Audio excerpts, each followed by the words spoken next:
Hello po mga kababayan, kumusta po kayo? Ngayon po? Ngayon po para mga kababayan, nandito kami sa tindahan. Sorry po pala talaga mga kababayan dahil mahina ang signal sa amin kaya marami daw naghahanap sa akin. Bihira ka lang makapag-vlog kasi Mahina ang signal. mahina ang signal o may pasok. May pasok din. Agkatandog na iya. Oh. So, hello po mga kababayan, kumusta na po kayo? So, nandito po kami ngayon sa tindahan. So, nag-intro po kami mga kababayan kasi meron pong nagpadala sa akin. May nagpadala po kasi mga kababayan si Ate Rose Cuevas. Nasaan yung pangalan ni Ate Rose? Iba ngaran.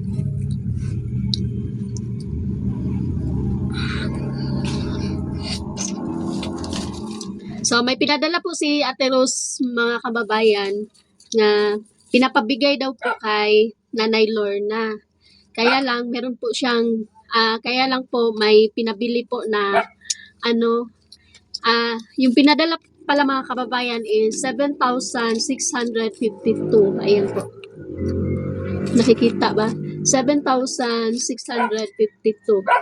So, kanina po mga kababayan, kinuha ko po ito. Hindi po nakasama si Kubay kasi may pasok po siya. So, ngayon, sabi po ni Ate Rose, bilhan ko daw si Nanay Lorna ng bigas, tsaka grocery niya, yung kape, at tsaka asukar. Nasaan yung grocery? Asukar niya, tapos sugar, coffee, at saka yung, yung panghalo, yung cream. Yun po yung nabili ko mga kababayan. Tapos, binilhan ko rin po siya ng prutas at saka ulam niya.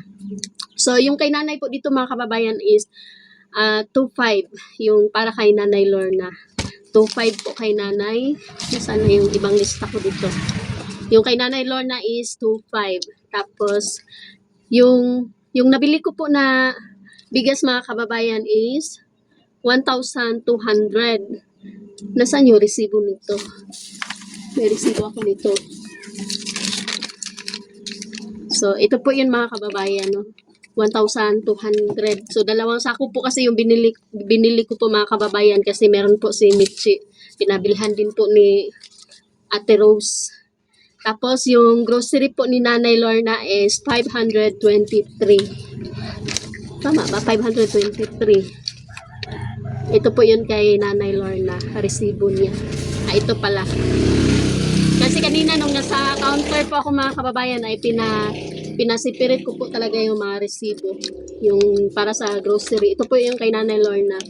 500. Hindi masyado nakikita yung nakasulat. 523. Ay 23. Oh, tama. Tapos yung prutas po ay 210. Tapos yung ulam na binili ko po ay 175. Kasi gusto kasi ni nanay yung fried chicken. So ayaw po niya ng yung siya pa yung magluluto, sabi niya, para diretso na daw pagdating po dito. So ayun po mga kababayan, no. So ayun po mga kababayan, no, sobrang ingay po sa labas, merong mga nagbebenta ng mga manok, isda, kaya pinupost ko po yung video ko.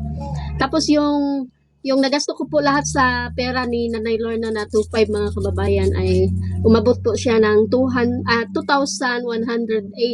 So yung 2.5 po niya ay meron pa po siyang sobra na 392. So yun na lang po yung ibibigay ko kay nanay mamaya. So ito po yun. So gawin ko na lang 400 para mamaya po ay pag ibigay ko doon ay diretso na po. Tapos kay Mitchi naman po mga kababayan, yung pamangkin ko po na biyuda ay meron po siya, may pinapabigay po si Ate Rose na 3,500. So bumili din po ako ng bigas, 1,200, tapos grocery po niya ay 1,187. 1,187. Ito po yung resibo niya. So, ayan. 1,187. So, hindi ko alam kung nakikita niyo mga kababayan, no? So, i-ano lang natin yung picture. Tapos, yung ulam po niya ay fried chicken din po yung binili ko mga kababayan. 140. So, nagasto po lahat sa pera ni Mitzi na 3,500 ay nasa 2,527. So, yung 3,500 na pera niya, minus ko sa 2,527 ay, ano na lang siya, 973. Tapos ito po yun. So, gawin natin 1K yung pagbigay para buo siya. Walang sinsilyo ba? So, yung iba mga kababayan ay pinapabigay po ni Ate Rose kay Ninita, 500. Tapos yung isa, kanino tong isa? Tumatawa yung may-ari. So, ayan, kay Kubay to. So, anong gagawin mo sa pera mo, Kubay? Anong gagawin mo sa pera mo na natanggap mo? Iipunin Iipunin mo? para kasi yung binigay ng mga sponsor ay iniipon ko, binibigay ko po sa iyo. Kasi, Kasi mahirap ang trabaho ng mga sponsor sa ibang bansa. wow, galing naman ni Kubay. Ba't mo alam yun? Ba't ako hindi? Pinaghirapan ko rin naman yung mga bigay ko sa'yo. Ba't hindi mo iniipon? Kasi wala akong trabaho. So, ayan mga kababayan, no? Nakaka-ano naman to, nakaka-touch. Parang gusto kong umiyak pero ayoko sabihan ako ni Kubay na ang OA mo, ma. So, ayan mga kababayan, no? Yung iba po kasi na binigay na pera kay Kubay, ay iniipon po niya. So, ayan, doon po siya kumukuha ng baon niya everyday. So, nag-increase po yung baon niya ngayon everyday. Magkano yung baon mo kada adlaw? 20. 20. So, isang araw na po niya yan. Isang araw, sa umaga, 10 pesos. Sa hapon, 10, no? Kaya 20 yung baon mo. So, ito. So, ipunin natin, no? Ilagay mo na lang doon sa ano mamaya. Dapat, doon ako kumukuha sa pera na iniipon ko, wag dyan sa tindahan. Ewan ko sa'yo. Kasi umaalis ka ng bahay. Umalis ako ng bahay. Pwede. Doon mo na lang ilagay. So, tipirin mo yan. Tapos, bigyan mo na lang si ate, no? Tapos, ayan po. Magpasalamat ka kay Ate Rose. Maraming salamat po, Ate Rose. God bless you. Tapos, mag-aral ka mabuti. Anong gusto mo paglaki mo? Maging? Pulis. Bakit maging pulis? Dahil kapag merong masama, aking ikukulong. Pag ako masama, ikukulong mo ba ako? Hindi. Ikukulong kasi ano yun eh. Meron akong pera inipon kaya babayaran ko lang. Daot. Grabe naman to, Kubay. Eh di yung iniipon mong pera, pambayad mo yan sa pag nagkasala ako. Magkano na yung naipon mo? Tuwan ko, may 700 tapos. May 700 tapos may Ngayon, 700. tapos magkano na? Tuwan ko. 1, 2. Tapos, Di ba meron pang binigay ni Ma'am? Ma'am, Yung nagbibigay ng baon nga ni Ninita? Si Ma'am Maria. Ma'am Maria de Santos. Oh. May 500 pa ko. Ayan. Akala ko talaga mga kababayan, may isahan ko to si Kubay, hindi pala. Iniipon niya talaga yung pera niya. Sige na. So, ayun mga kababayan, no, nandito na po yung grocery ni Mitzi. Alisin mo na dyan. Ito na po yung grocery ni Mitzi. Kasi gabi na po mga kababayan, baka, tapos ito kay nanay. Ito. Tapos yung ulam po ni Mitzi. Tapos kay nanay mga kababayan, nandoon na po sa kanila. Binigay na po yung unyot at saka yung prutas. Kaya hindi ko na maipakita dito sa video. So, makikita nyo na lang mamaya dito doon. Tatanungin ko po si nanay. So, yun lang po mga kababayan, no? Dahil pupuntahan ko pa po si Nanay Lorna. So, let's go. Tapos yung bigas pala mga kababayan ay doon ko na po pinadrop kay Nanay Lorna at saka yung dalawang sako pong bigas kay Mitzi at saka kay Nanay Lorna pala. Doon ko na po pinadrop para hindi po ako magbuhat-buhat papunta doon kasi mabigat. So tara ko ba, punta na tayo doon. Dalhin mo to kay Nanay Lorna, kapin niya yan. Tapos ito sa akin kay Mitzi ito. Kaya let's go. Beng! Bantayin paktindahan. 10 minutes. So, hello mga kababayan, nandito na po kami sa bahay ni Nanay Lorna. So, pinagsama ko na lang po silang dalawa mga kababayan kasi gabi na. So, hindi na po kami nakikita sa dito. Walang ilaw. Para sila. Walang ilaw. So, ito si Miss. Pinakain ko Miss. Sapat din na. Ito. So, ibibigay ko na po yung pera na sobra sa grocery nila mga kababayan. So, ito kay Mitz, pinapabigay ni Ate Rose. Anong bibilhin mo niyan? Pang lipstick. So, ito kay Mitzi mga kababayan. So, 1,000 lang. ininsakto ko na po na 1,000. Nanay Lorna. Maraming salamat po. Ito kay Nanay Lorna. Yan, 400 na lang yung nasamo. Natira kay Nanay. Tapos, ito po yung grocery ni Mitzi mga kababayan. So, hindi ko po na-video kanina kung ano yung naman. Madali ka na. Ito yung sa'yo. Pinapabigay yan ni Ate Rose yung nabigay sa'yo dati. Ito. Wala mo yan. Tapos ito kay Nanay Lorna. Wala daw kay Kubay. So, ayan yung bigas mga kababayan. Ayan. Dalawang kaban. Ayan. Kakitok lulod. Luluran. Ito yung bunga. Mahal. So, ano masasabi mo na sa nagbigay sa'yo na si Ate Rose? Maraming salamat po. Tapos, Si Mama Des, tanan yung mamahal sa amo akang limited. Ako po akong pasalamat. Puyo na ko po sa akong balay. Ganira ko po ng vlog. lala kay konsumo, no? Naalay ko po sa mga ako. Sumulimitan pag iskulitan. Tapos, si Liz, ano masasabi mo kay Ate Rose, Liz? At saka, maraming salamat po. Tita Rose. Tanan mo po. At saka, ma'am, din. Tanan. So, si Ma'am Tess po mga kababayan ay hindi po siya bumitaw kay Nanay Lorna sa pag-support ko ng konsumo niya. Tapos ito, kumusta ka na? May boyfriend ka na ba yun? Ate. Kahimat. May boyfriend ka na, no? Wala pa eh. Wala pa eh. Kahiyan pasalamat ko. Nagintay. So, anong gusto mong sabihin Nagintay pa kay kung Ate kumartin. Rose? Maraming salamat po, Ma'am Rose, sa walang sawang pagtulong po sa akin. Ingon So, kumusta na kayo dyan? Okay lang. Okay lang. Medyo mahirap talaga. So, bukas, kung saan naman tayo Mahirap sa ang sakahan. O yan. So, si Mitzi po mga kababayan, siya po yung tumutulong sa akin doon sa sakahan namin. Ayan, si Mitzi. So, kapag nandun siya sa sakahan, sinusuhulan ko siya ng magkano? 400. 400. So, at least, meron po siyang, mga kababayan, meron silang pambili ng pangangailangan nila. Wah, si Kinjoy ta.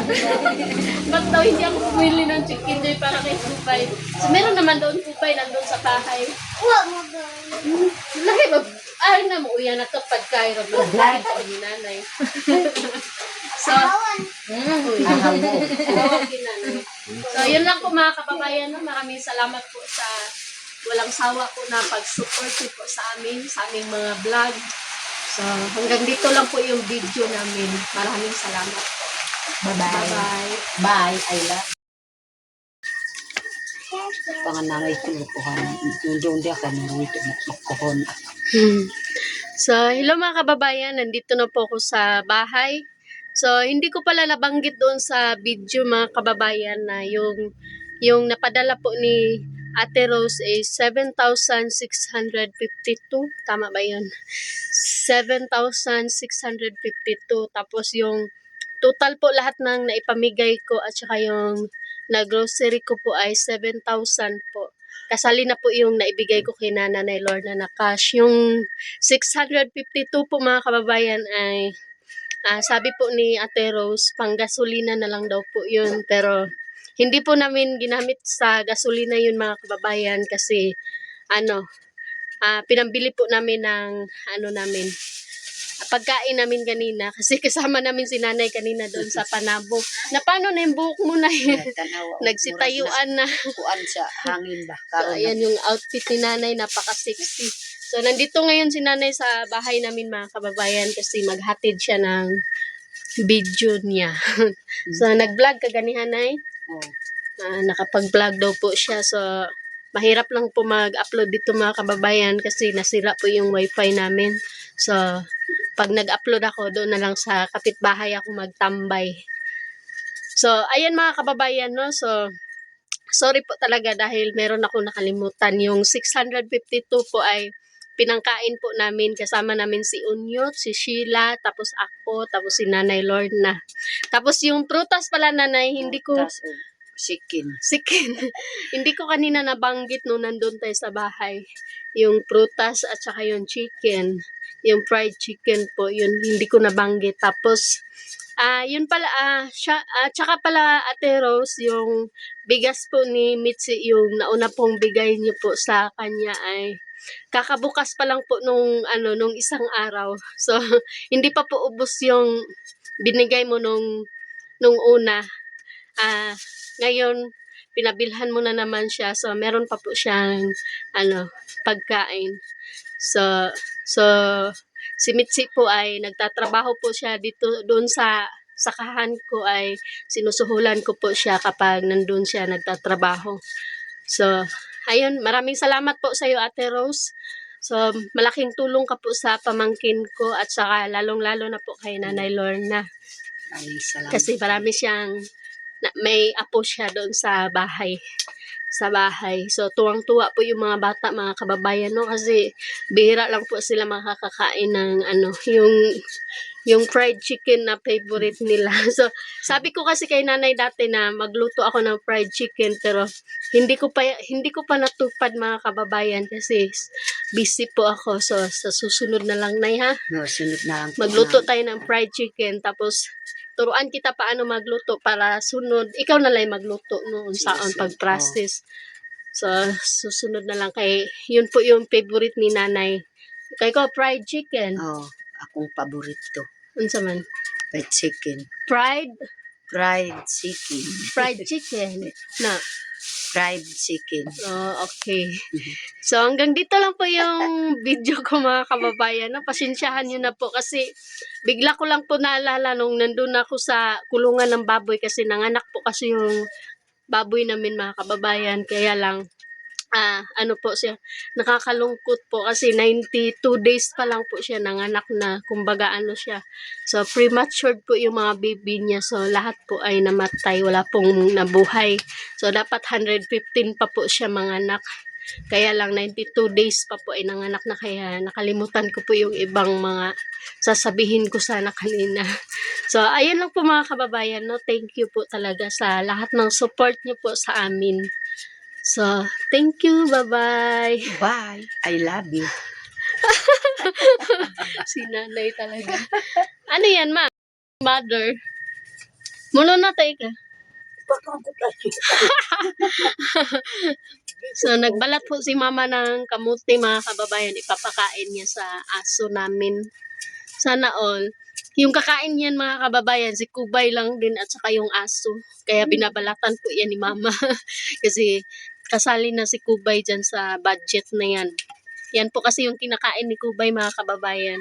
Kakain po siya ng bigas kapag umaga lang. Pero kapag ganito, gabi na, kakain po siya niyan, kamuti.